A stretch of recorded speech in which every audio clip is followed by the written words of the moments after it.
Ladies and gentlemen, welcome back to the GothamChess Slowrun series. In this series, I'm playing on an authorized account on chess.com, starting at 400 ELO, climbing up to 2000, 21, 2200. We'll see. It's to be determined. And I'm playing 10-minute games, maybe 15-minute games, explaining my thought process, the opening phase, and every step of the way. This is episode 4. I have a playlist of all of these videos if you'd like to go find them. Also, all the videos are named The Slowrun.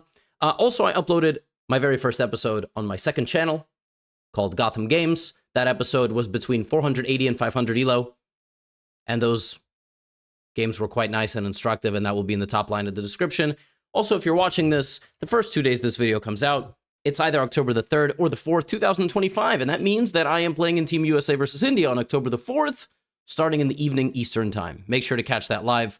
I will be in Arlington, Texas, and you will be learning both from those games and maybe from the games in this video as well. That would be really wonderful. As always, if you like how I explain things and you want to check out some openings that I recommend, do check out Chessly, my educational platform, for white openings, black openings, middle games, tactics, end games, and so on. Here we go.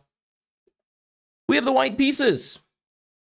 I've played a handful of Londons. I did that in the bonus episode as well. I will be doing that here. I'm playing the move pawn to d4. My opponent, approximately a 500 rated player, responds with the move pawn to d5. I think this is my third London in a row because I'm really trying to hammer home some of these points. We play with the bishop here. We fight for the center of the board with our development. It's one of the rare openings that develops the bishop before it develops the knight. There are very advanced reasons for this. The truth is that if you would like to play the London, you can play knight to f3 followed by bishop to f4. Okay, this is already the first red flag.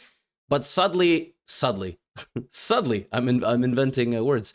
Sadly, there is no immediate way to punish such a move. I would love it if we could just obliterate that knight immediately, but we cannot. And so instead we stick to good principles. Knight to a6, of course the knight should be coming to the middle. Our opponent seemingly is not playing any sort of opening. This is no opening that you could learn in a Slowrun video or an educational video. The opponent is just sort of playing. Now, we've seen some people just play. We've seen some people play decent openings. What we've learned is that by around move 10, we will have a characterization of the position in some capacity. And then we will try to use our pawns to open up the position, and so on and so forth. So far, so good. I don't really know why this knight is here. The interesting thing is I can actually take this knight. It's kind of one of these rare moments. It's not a particularly good decision for me to give up my bishop, which is traditionally more powerful than the knight, for such a poorly placed knight. But I will do it just to show you how the game changes. First things first, when you trade any bishop for any knight, or any bishop for any bishop, you got to realize I'm losing a light-squared bishop. That means my light squares are now going to be slightly weaker. However, I have captured a piece that fights on light and dark squares. Black only has now 2 pieces that fight for dark squares. This light squared bishop does not fight for dark squares, whereas my 2 knights and bishop all do fight for the dark squares. And so that's kind of our little trade. The next thing that happened is that I doubled these pawns. They are doubled isolated pawns standing on the outskirts of the board. That means they're pretty bad. That means they're generally pretty bad. Another thing that happened when I made this trade, which we will analyze a little bit later, is my opponent opened up the B file, which would be a benefit to my... You see how every trade, like there's way more to the story, and we will analyze all of that. Now, when this move comes in, hopefully after watching enough of these Slowrun episodes, you understand this is not a good move. It's not a terrible move, but it doesn't do anything. And in general, I've been saying attacking with just one knight is just not going to get it done. We're going to now attack this knight and basically ask, what are the intentions? The intentions were just clearly to go back. I would like to finish up my development. Let's say you do it in this position with knight to c3. This is not the best move. In fact, you should remember now that the queen and the queen's pawns, D and C, they go together quite nicely. You see how by putting this knight here, I've kind of messed up my mobility a little bit. My knight doesn't really go forward very easily here. But we've talked about this already in several of these episodes. It's the 8th move. The position is quite closed. We both have 8 pawns on the board. And in a closed position to do anything, we're going to need to open up with some trades. and try to advance into our opponent's territory. Of course, I can bring my queen up and try to put my rooks in the middle. I am going to play this move, not because it's a one-move attacking move on the queen, but because it improves my position. I plop my knight into my opponent's territory very differently than that move, because from here, my knight is extremely well protected and has good long-term prospects. Now I don't really know what to do, because I would love to play the move pawn to e4, but I can't. I can try to prepare pawn to e4 by maybe playing rook to e1 and building up to open up the center of the board. Why would I do that? Well, there's a king on the other side, right? So obviously that might be beneficial for me. I'm going to play like that. I'm going to play one-track mind chess. Like, I'm trying to play pawn to e4, make a big trade, and open my position. My opponent hasn't done anything to stop me. Let's just make a plan. Like, we made a plan. That's how you make a plan. I want to open the center. So to do that, I'm putting my rook, I'm helping with the pawn, and now we're going to make a big trade. Whether this is good or bad for me, is to be determined. So now we're going to follow through with our plan. Our opponent's going to take, and we're going to take. And the board is opening up. The board is opening up, which is beneficial to us. Why is that beneficial to us? Their king and queen are in the middle. Okay, knight there. What does that do? I draw a little arrow. My bishop is under attack. You know our choices in chess. Move the piece that's under attack. Create a stronger threat. For example, I'm looking at knight here or knight here. The best move in this position is probably a stronger threat. But let's just retreat the bishop out of danger for now, because that's what I think the natural move is. And then we will talk about what would have happened if I defended it and so on. If my opponent keeps this king in the center for a little while longer, they will simply lose the game. Because what's happening here is I found a way to open the position. And with the position open, my pieces are going to be standing much happier. Queen f5. Is there a threat to this move? I don't really see one. It's not a bad move. So why don't we continue our journey into the black position? Now I have two knights attacking that bishop. That bishop should probably move. And it did, but it's going to get taken anyway. And after a little while, the opponent's position, which was violating many sets of principles, has fallen. I am now simply up a bishop, just by creating threats. So now we will go to the next phase of the game, which is trying to convert it. Now, we don't have a good situation on time. This is one thing where people panic. They're like, oh, 5 minutes to 8. And it's true. I would try to tell you, it's a good rule of thumb. If you're playing any time control, 90 minute, 3 minute, 1 minute, try not to have more of a 20% time disadvantage. Try not to. I am, because I'm explaining and I'm, confident I'm going to win. But so 2 methods to win a chess game: win the endgame by trading a bunch of pieces, or go checkmate your opponent. I'm going to bring my knight back and offer a trade of knights. On the one hand, I am damaging my pawn structure if that happens. There were other moves that I could have played. On the other hand, I'm winning, so trading is good. I'm pinned now, but I really like this move, rook to f1. This move gets my rook out of the way, unpins me, and on the next move, I'm going to be taking this knight. They could play knight takes knight, counterattacking my queen, but then I would take, and the bishop would be under attack, and so would the queen. Knight f4 is another tactical mistake. I have 2 pieces simply looking at that square. You could take with the bishop. I would take with the rook. Hopefully, they lose their queen. So now they've lost 2 knights to me. 2 tactical mistakes by playing a little bit too quickly. I see this. A lot of good moves here for white. At this point, I would be looking to get my queen into the action, attack the rook from a distance. I also see knight f7, which is kind of a crazy move. This actually attacks the queen and the rook, and defended by my rook. Again, you leave the king in the center, you open up the position, you have the rooks back at home. It's just a matter of time until one side is able to just come in and start eating. And now I have won 3 pieces. I've won 3 pieces. Black is down to just 3 pieces. Okay, my knight is trapped. I'm going to see if my opponent will pick up that I brought my queen here to attack the other rook. If they rush to take my knight, they will lose their rook. And actually, much worse than that, they will lose their queen. This person just plays too quickly. This person just plays too quickly.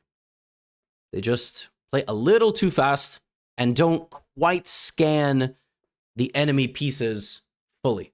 And that's all right. This is why we're doing a slow run. Like, everybody's a little bit different. At this point, here's what you do. You don't need to win these pawns. In fact, we are going to do this in a way where we're going to only check 2 times. The second check will be checkmate. The first check will be just to put the king exactly where we want the king. Okay, this makes my life easier. Now it's just a king and pawns.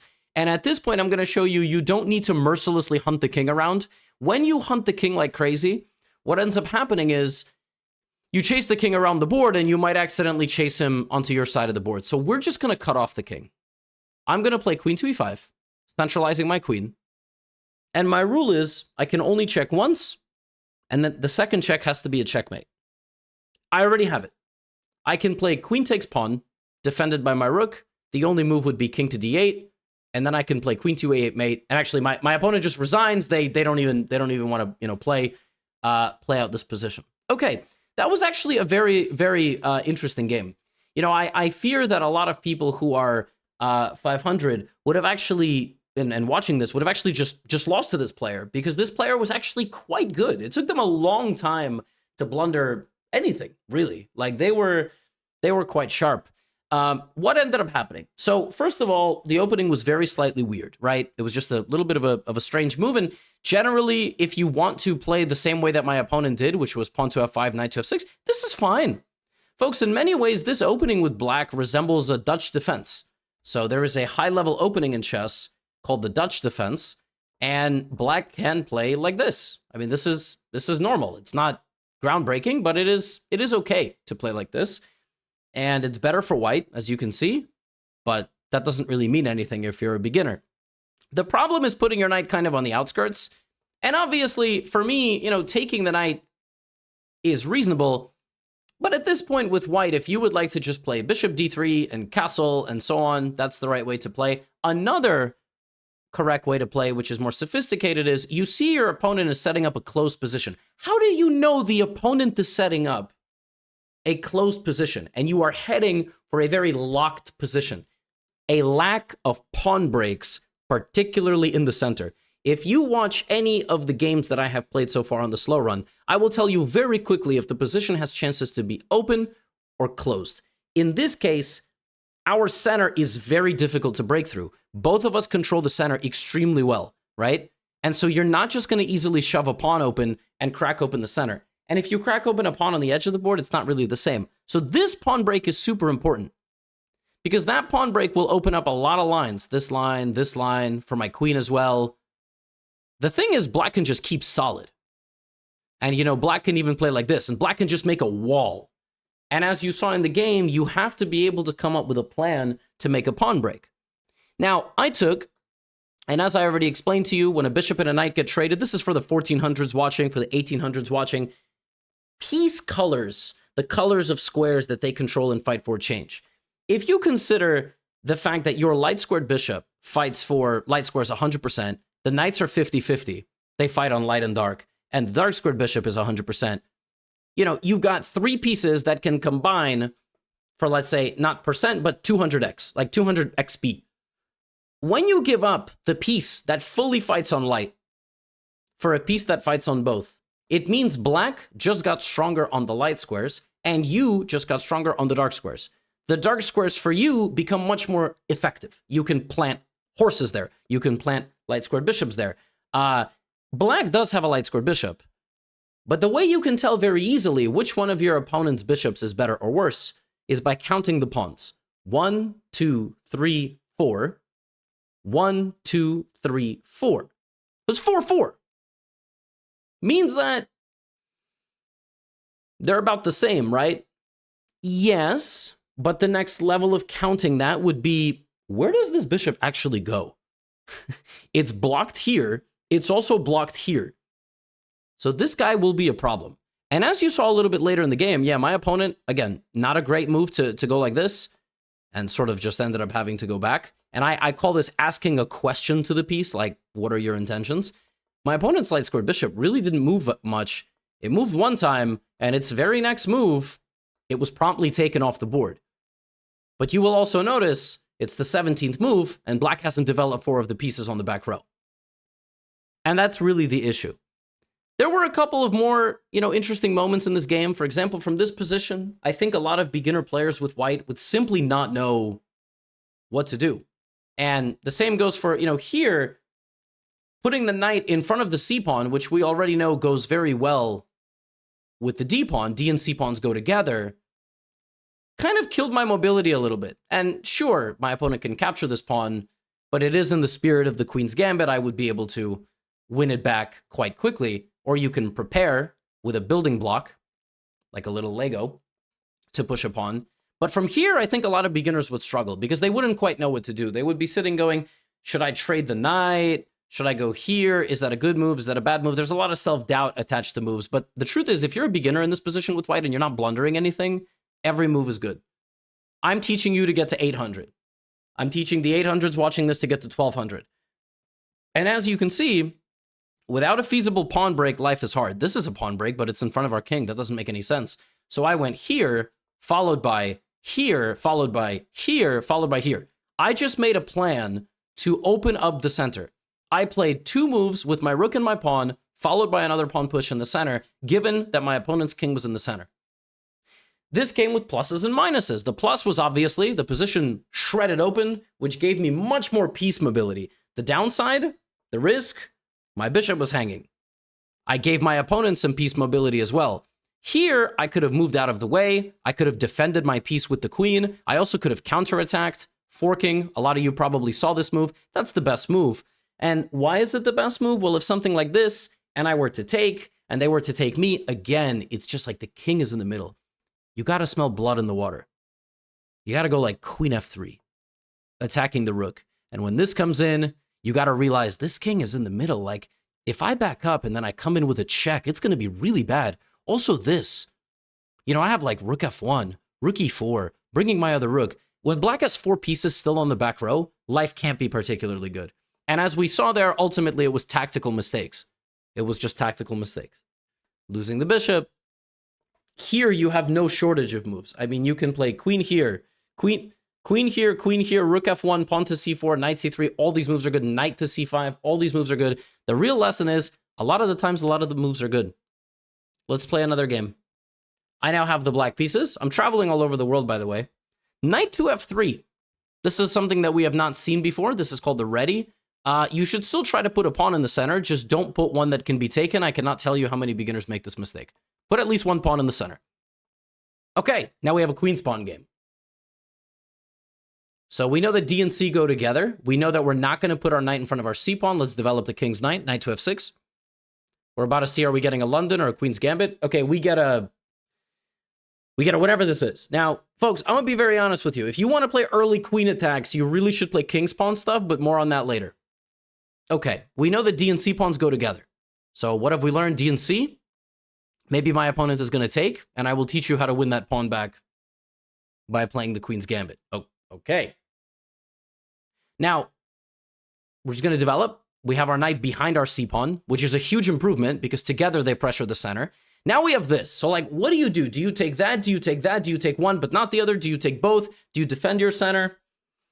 In general, what I would say is taking towards the center, getting rid of center pawns of your opponent is almost always going to be a good decision. So if you have a flank pawn or a center pawn, it will be a good decision. If you take this way, it's probably the best move, but for a tactical reason. But if you want to avoid any nonsense, notice, by the way, I'm not even looking at moves like knight to b4. I don't even want to play stuff like this. I don't want to break principles and like, no.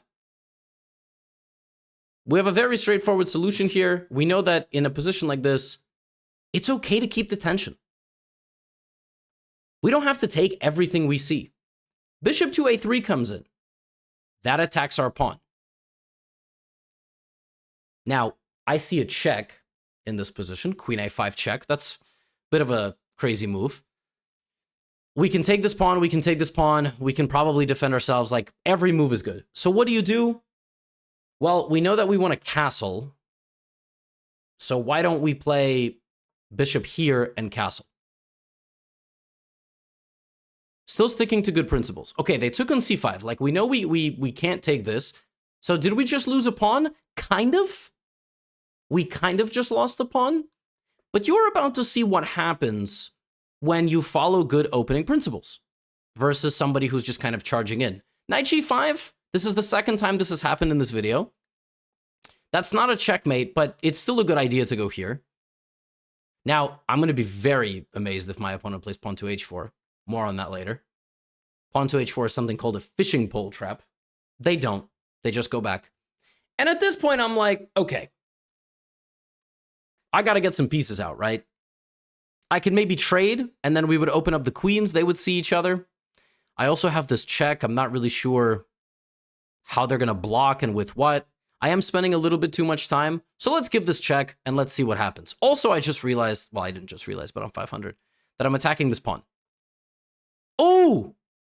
I was going to take this pawn, but the knight, which just blocked the check, used to protect the bishop.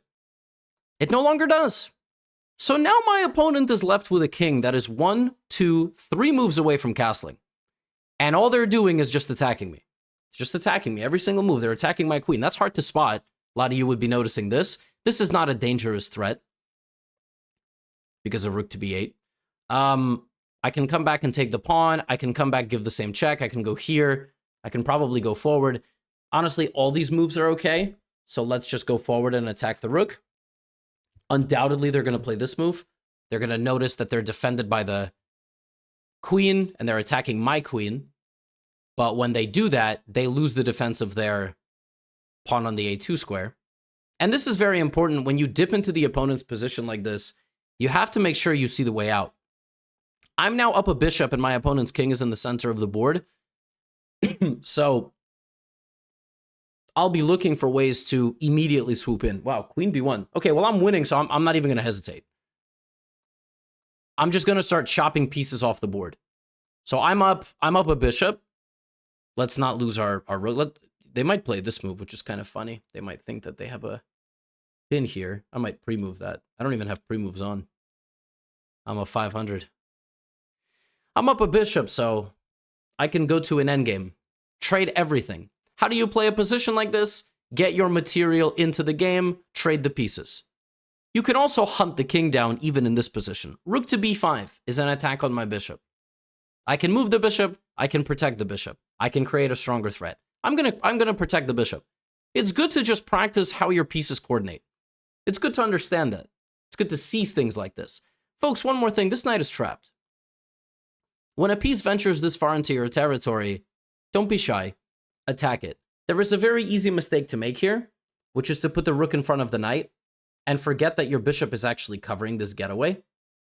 The better move is to play bishop back to d6. Some of you would spot rook d8, rook d7. That's also okay. But now this knight is just stuck. These are all tactical things that I am picking up on. You might not be. That's okay.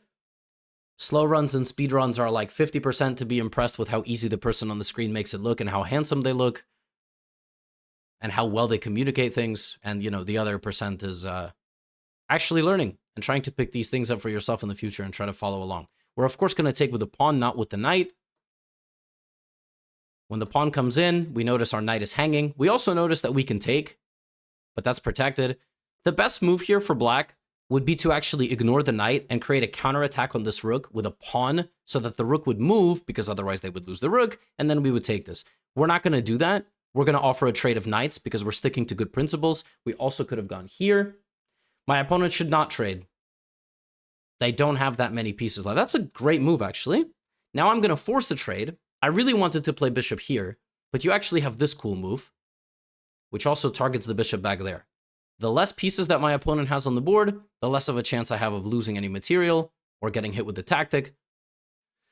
So bishop to a6 is played. Bishop d7 would have been fine. When you have rooks like this, you need to spot the file that gets into your opponent's position. In this case, I'm looking at the c file. I'm looking to win the pawn here. I'm still always looking to make a trade. I don't even hesitate. And a lot of people have blind spots for bishops, those long diagonals. I'm going to play bishop here. I'm expecting knight c6 and forgetting my knight can capture backwards. That's also something. My knight's hanging. I'm going to take. We're just removing pieces from the board. I'm going to come back, take this pawn. I'm going to pick up a couple more pawns. That's hanging. Look at this. This is hanging. It's very normal. You attack a piece, but it zips away and takes something. You weren't thinking what it's going to attack. We've got this. Okay, we're offering a trade of rooks. Every move is good here for black, unless you're blundering something. Of course, yeah, don't trade. So the really brutal way to win this position is to put the rook on the enemy second rank. This is the way endgames are won and lost. You put the rook on the second rank of the opponent because you stop their king on the last rank, and that is where you get to their pawns. This move is it's a nice idea. You're trying to get rid of my rook here, but a strong intermediate here would spot rook, king, bishop, and even though the automatic move is this is the less automatic move. This is the move where you pause and you play like the Terminator, kicking the door down. You keep the rook on the second rank, and we're not even going to make a queen in this game. Ooh, that's actually kind of a cool move. Okay, well, we're going to take, and we're going to end up winning both rooks. Now we might need to make a queen, but we don't have to.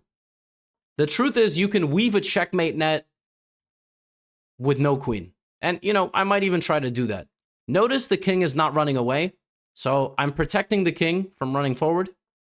I'm going to give a check, force the king to go back. Then I'm going to bring in my knight with check. And now I'm just going to maneuver the king to the back rank. I'm not going to just check. No. For example, if king here,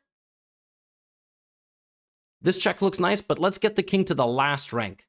Let's force the king to stay on the last rank of the board. Okay, my opponent just resigned. All good. I get it. So, let's analyze that. First things first, folks. If you want to play an opening where the queen comes out very early, I highly recommend that you play the king's pawn.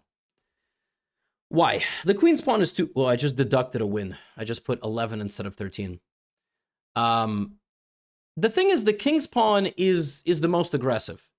When you play the king's pawn, your queen and your bishop both get out. And I'm not saying this is the right way to play chess, but if you would like to play early aggressive queen stuff, the Nelson bot is a good bot to learn from. You know, the queen and the bishop coming out together is very nasty stuff. It's very nasty business.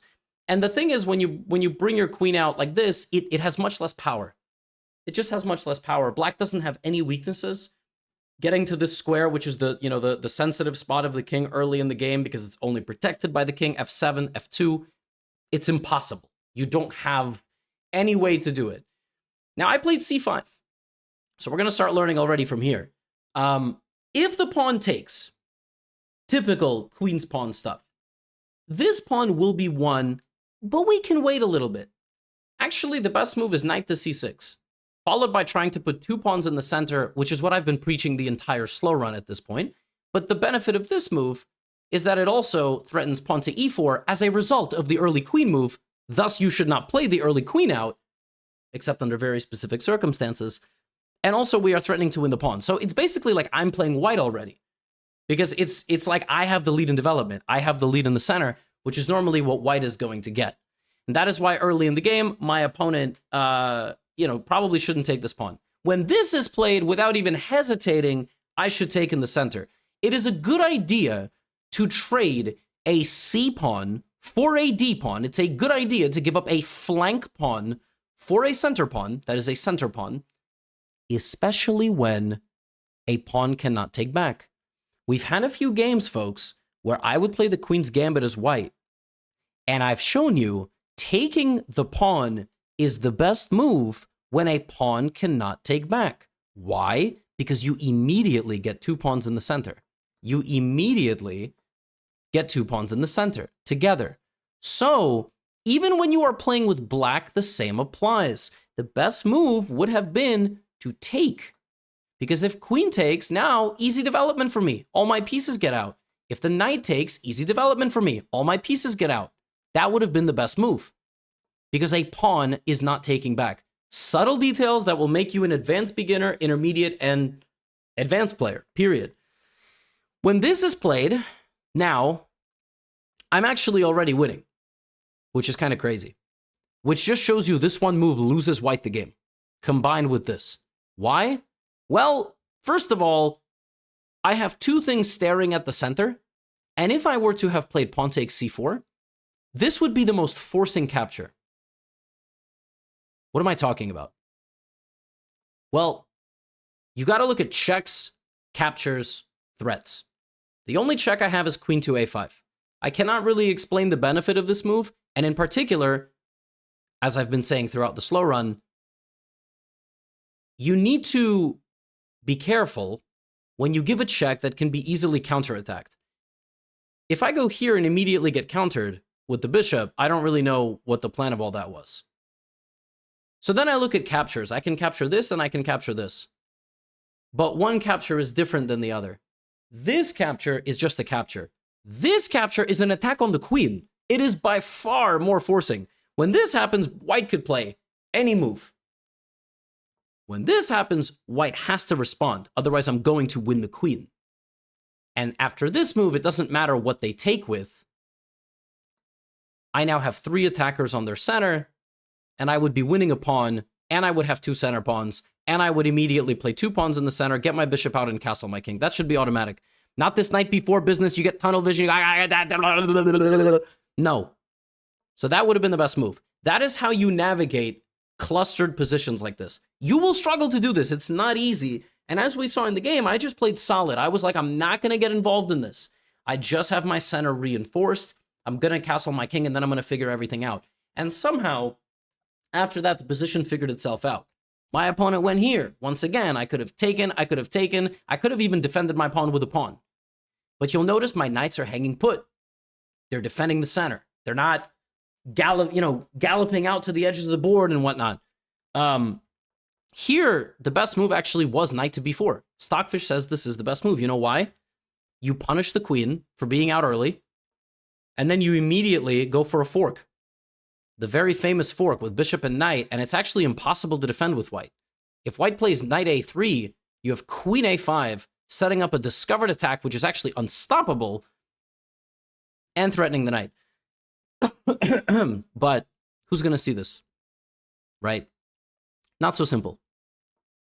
So I went here, they took. Again, the best move was to go e5 immediately, trying to take advantage of the poor queen placement. Now white was close to being back in the game, but then they played this move. And now the evaluation went from -1, minus 0.96, to nearly tripling for me. Tripling. Because of this move. And now I just take over the game, you know? One small thing here, I told you about something called a fishing pole. A fishing pole is the move pawn to h4. A fishing pole, or a fishhook trap, is when you give a knight or a bishop away to an opponent who has castled, and you have not, or vice versa. You have castled, and they have not. And you see the idea is that they're trying to bait you into taking and opening up an attack of rook and queen against your king. And so the way the game could end here is knight to d7, queen to h7 mate. In this particular example, first of all, taking the knight is not required. Second of all, taking the knight is still winning for black. It's completely winning. Why? Well, you have to find queen a5 check, and then you come in, and before white is able to mate you, you mate white. That's hard to spot. So if you're ever looking for tricky nonsense, make sure there is a rook on the h-file against the castled king, a queen and a knight set up like this, and then you try to gambit your piece on the g5 square. There's another fun variation in the queen's gambit declined, which I will just very quickly show you. It goes something like this, castle, e3, h6, h4. This is another one of these examples. You've castled and you're like, what's my opponent doing? That looks pretty stupid. And then, you take, but this is quite challenging. The queen and the rook sniping you from a distance. But nobody said you have to take. You learned something today. Fishing pole, fishing trap, fishing pole, fish hook, whatever you want to call it. So there you go. We played 2 games. I'll play one more game. Be a little bit faster with this one. But after that, I gave this check, and my opponent gave me the bishop. And had they not given me the bishop, had they played a move like knight d2, or had they offered a queen trade, I probably would have traded and tried to play this position, simply down a pawn. And the way I would have played this is I would have brought my rook to the middle. I would have still brought my light squared bishop out, and slowly I would have fought back against this pawn.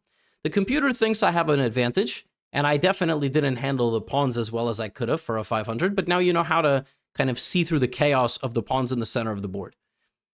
We are playing black for one last game. We have e4, and I'm going to play a Caro-Kann. I played this on the bonus episode if you'd like to watch it on Gotham Games. Caro-Kann defense against e4 and only e4. And this is our position. My opponent plays the exchange. So we are trading pawns. Now our plan is very simple. Develop the knight, develop the light-squared bishop, develop the dark-squared bishop and castle. Many people go here. That's a weird move. That's a weird move because you've just blocked 2 pieces. That is definitely very non-traditional.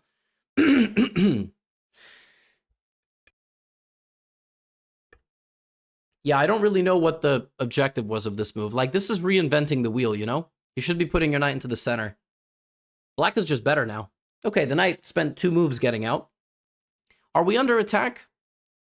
No. A lot of you would panic here and play pawn 2e6. I'm not going to do that. I'm just going to develop my light-squared bishop, because then I want to play pawn 2e6. This is not hanging.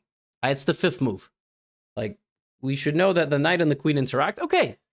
Like I said, I was expecting this on the last move. Many reasonable moves here. You can immediately attack the bishop and see what the plan is. Let's do that. We've already learned what happens if bishops trade for knights. Okay. You can chase the bishop if you like.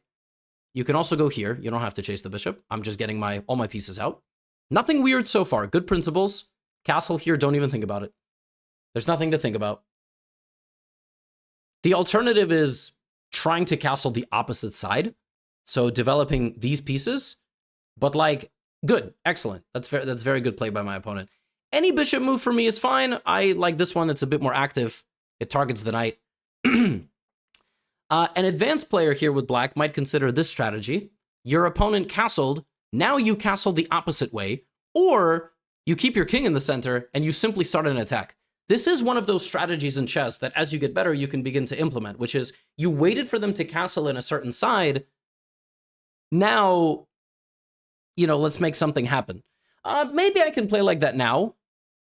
You know, by the way, these are some weird moves, you know, like the zigzagging with the horses. I don't really understand that. I'm going to just castle on the same side. We're going to connect our rooks. We're going to bring our queen out very slightly. And then, you know, once pieces start coming off the board, we're going to start making some good decisions and targeting weaknesses. So far, it's really hard to target a weakness. We haven't really had many trades except the pawn. Notice how I'm not just like default taking that knight. I don't have any reason to do it.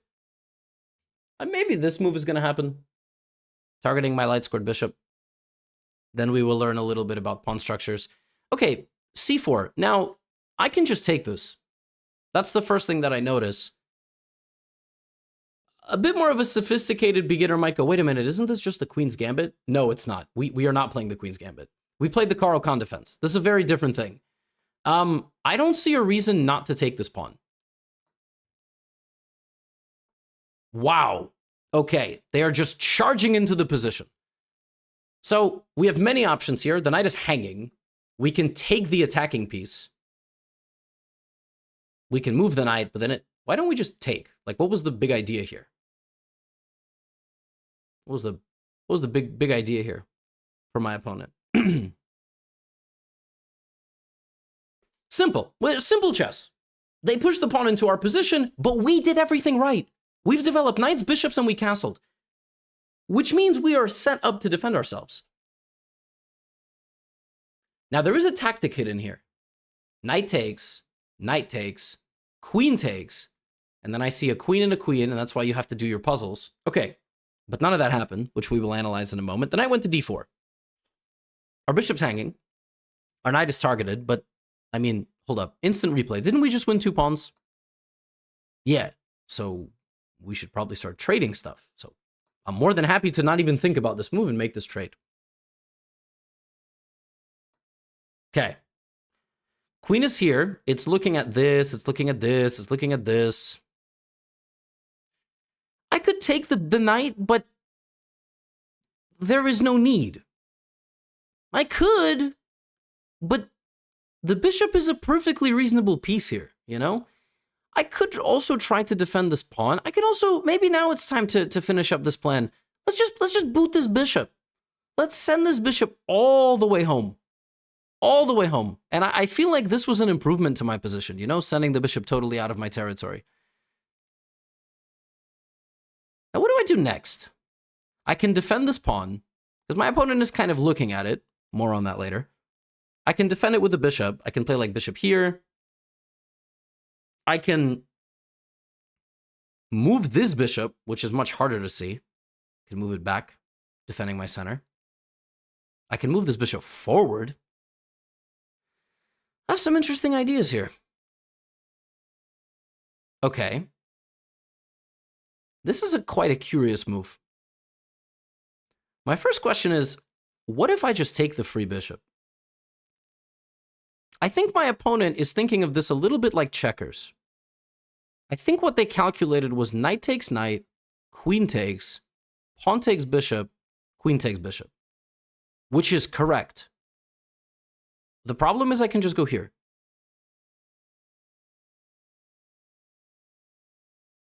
And we are now graduating to advanced beginner territory.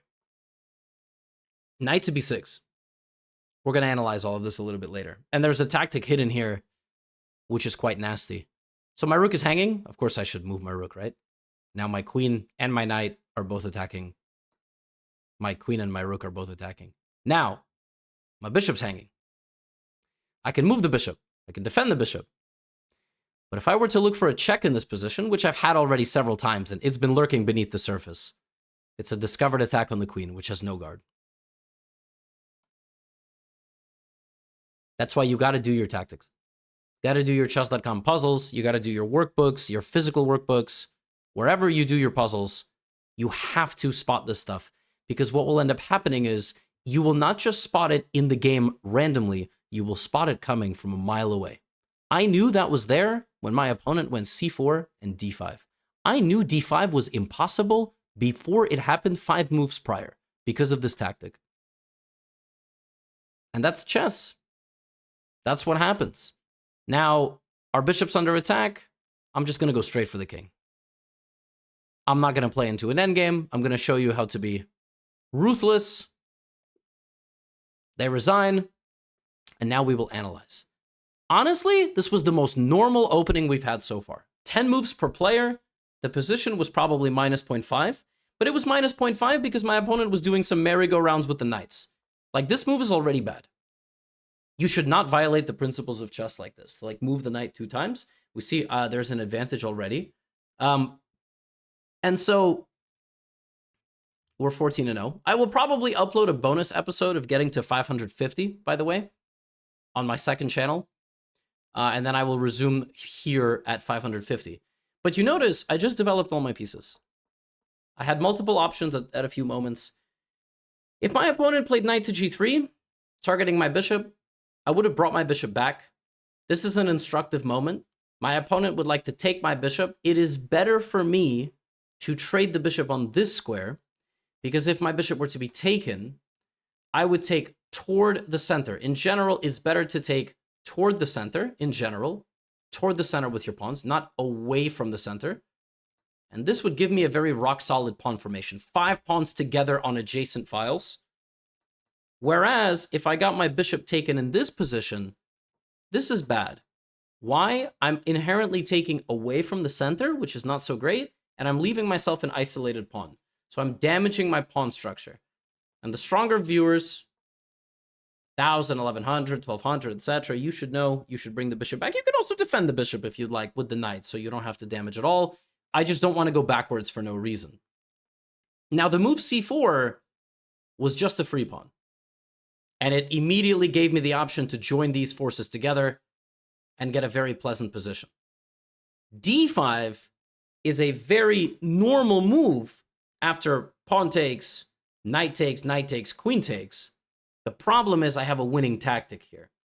And whenever you have queens that are separated by just one piece, especially if the queen is not protected by anybody, that's always going to be a tactic. If my opponent had a rook here or a rook here, I wouldn't have had this. Always keep this in mind. You've got to be good at spotting 1-move tactics like this one, 2-move tactics like this one. But you also have to be good at seeing this from a distance. You have to be good at playing white and going, I can't go there because there's pawn takes, knight takes, queen takes. I actually thought my opponent spotted that. And you will notice in this position, again, as always, multiple options are okay. Multiple options are fine. But I played the simple. I just traded, and then I kicked out the bishop. You could have made a lot of different moves here. Notice I didn't rush to trade. It's an okay move. But if you don't need to trade a bishop for a knight, and if you can't explain why you're trading a bishop for a knight, you probably shouldn't do it. The same way that in the opening, my opponent could have taken here, but they didn't. There's no need to give away a bishop so early, and there was no need for me later in the game to potentially give away the bishop as well. And so, last thing is a capture chain. In chess, you are not trying to prove yourself correct. This is for the advanced folks. You're trying to prove yourself wrong. If you are playing this position with the white pieces, and you calculate, knight takes, queen takes, pawn takes, queen f5, good, boom. You didn't even get to like 10% of what can happen. First of all, I don't even have to take the knight. Let's start with that. This move does not compel me to take the knight. I don't have to take the knight. This move is not a check. I don't have to take the knight. That's number one. Number two, even if I did take the knight, I don't have to take the bishop. Remember, lurking under all of this is this move, but let's say this is the position. So I don't have that. My bishop is hanging, your bishop is hanging. What if I moved my bishop, created a new threat, and your bishop was still hanging? Like this, or like this, or like this. Then I would be attacking your queen or your rook, and on the next move, I would win your bishop. So my opponent calculated one line of moves, and they saw take. Perfect. But what if that doesn't happen? Can my opponent do anything else? I will leave you with that. I will leave you to ponder that thought. Just because you see one thing that works doesn't mean the thought is right. You just saw one thing that works. We are 14-0. We're climbing up. We are mid 500 now. I hope you're enjoying. Like I said, if you're watching this October 3rd or 4th, 2025, make sure to check out USA versus India. I hope we won. I hope I had a good performance. And you can check out my educational platform, Chessly. I love the Caro-Kann. It's one of my favorite openings, but I also love the Scandinavian. And there's a lot of openings on Chessly for you to check out, as well as conceptual courses. You know what to do. Get out of here.